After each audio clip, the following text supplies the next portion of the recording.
Hi Aries, ito na po ang inyong reading October 2025. Andito na tayo, bagong buwan, bagong pag-asa para sa inyo. Anong kailangan nyong marinig? Guidance, advice, messages, Aries. Energy check tayo. Kamusta kayo Aries? Anong kailangan nyong marinig ngayon? October 2025, message. Guidance po para sa mga Aries. Mensaheng gabay? Okay. The Tower, Page of Pentacles, Ace of Pentacles, Four of Wands, add na lang tayo ng ilan. Knight of Pentacles is in reverse. Knight of Cups, reverse. Okay, so manifestation card, umaangat na dito. Ipahayag nyo na, tanggapin nyo na, panghawakan nyo na kung ano yung mga nakikita nyo pang kayo 6 months, a year from now, bago pa man matapos ang taong ito, meron at merong celebration, achievement akong nakikita. October 2025 tayo guys. Tayo po ay general reading, so syempre pa, just only take what resonate pa rin. Pero patuloy kayong maniwala, pagdating especially, nag-highlight dito ang usaping relasyon, pag-ibig, the Four of Wands, merong opportunity. It could be unexpected for some of you. Para sa ilan ha, just only take what resonates, especially couples in a relationship. Paano na yan, Moonchild? Sinabi mo na. Maaring makatanggap ang ilan sa inyo ng marriage proposal. Why not? Wedding card, umangat guys. Para sa ilan. Kung hindi pa ito something umuusbong totally, why not? Love proposal. Maaring merong mag-confess sa inyo, umamin. May mag-open up.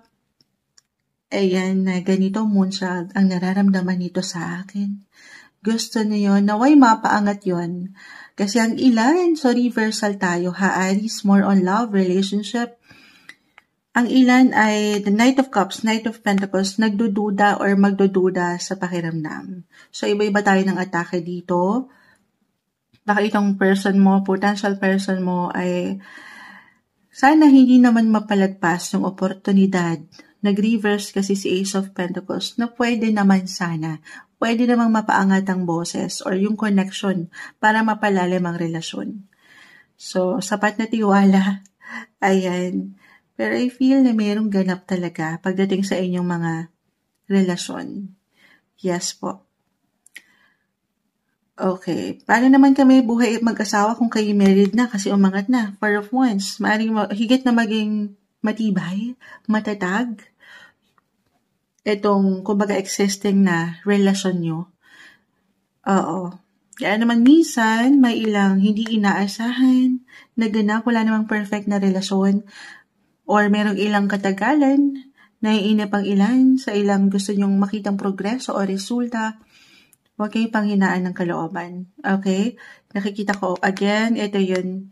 As long as nandito yung kasiyahan, yung mahal nyo, mahalaga sa inyo, isa-isa lang. Huwag kayong ma-pressure doon sa buhay na dapat meron na kayo something na achieve together, na bonggang-bongga. So, take it easy. Wala namang overnight success.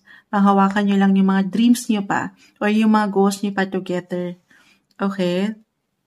Pero may pagkatibay akong nakikita. Para po yan sa ilan na, ayan, para bang kahit sa ilang hindi kagaanan na pagkakataon, kayo ay nanlalaban.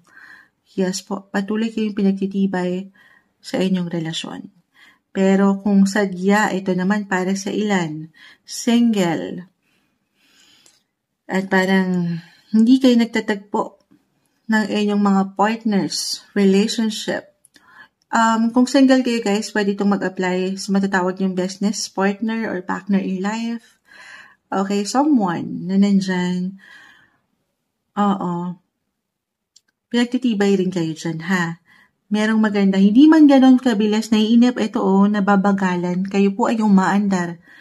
Umaandar, may progreso, guys. May magandang opportunity. Maaring ito yung sa mga hindi nyo inaasahang pagkakataon nga. Unexpected event, surprise. May celebration, may achievements. So, tiwala. Tiwala sa proseso, sa inyong mga partner in life, partner in business. Okay, pero ito nga single, kung wala kayo, wala Moonchild, wala akong matatawag na partner in life, partner in business, Mag-isa lang ako. Maybe this is a gentle reminder para sa'yo na i-maintain mo kung ano yung ngayon. Okay, kalmahan ang sarili. Celebrate your life. Enjoy. Deserve mo yan, ha? Oo. Why not? Guys, manifestation card, single. Magandang pagkakataon, October 2025 to meet someone new. Oo. Kahit over the net lang ito, sa aking nakikita, kung pahihintalutan at magiging bukas kayo kasi yung opportunity, parang lagi ko na ma-mention, ang trabaho. Ito ay something na tinatrabaho rin. O, hindi naman kusang umaangat sa lahat ng pagkakataon si the one sa harapan nyo. So, make some effort din, ha? Try to put yourself more sa yung comfort zone. Labas ka muna kahit paano dyan. Ito lang naman ay kung handa na kayo, Aries, ha? Why not? Get in touch dito sa ilang tao sa inyong circle, family, friends. Oo, maaaring merong someone kasi na umangat dyan. At meron kayong makilala. Yes po, opportunity, love, money opportunity, why not? Andito na lahat. Huwag lang kayong may inip, okay, tiwala, na kanina ko pa na-mention sa proseso.